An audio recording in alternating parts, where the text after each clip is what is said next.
Mənzil İnşaatı Dövlət Agentliyinin İdarə Heyətinin sədri Sadiq Sadıqov dövlətimizin başçısına kompleksdə yaradılacaq şərait barədə məlumat verdi.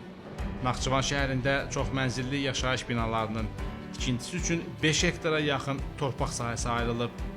Kompleksdə 6 və 7 mərtəbəli 16 bina inşa ediləcək.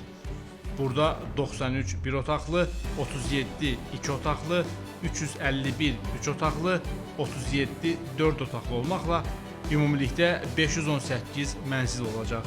Yaşayış kompleksində sakinlərin rahatlığı üçün zəruri infrastruktur yaradılacaq. Burada uşaq bağçasının və digər yaşayış obyektlərinin tikintisi nəzərdə tutulur. Kompleks elektrik enerjisi, qaz, su və çirkəb sularının axıdılması sistemləri ilə təchiz ediləcək. Burada yolların və sərkilərin salınması, ərazinin abadlaşdırılması və yaşıllaşdırılması nəzərdə tutulub. Dövlətimizin başçısına Mənzil İnşaatı Dövlət Agentliyinin indiyədək icra etdiyi və nəzərdə tutulan layihələri barədə də məlumat verildi.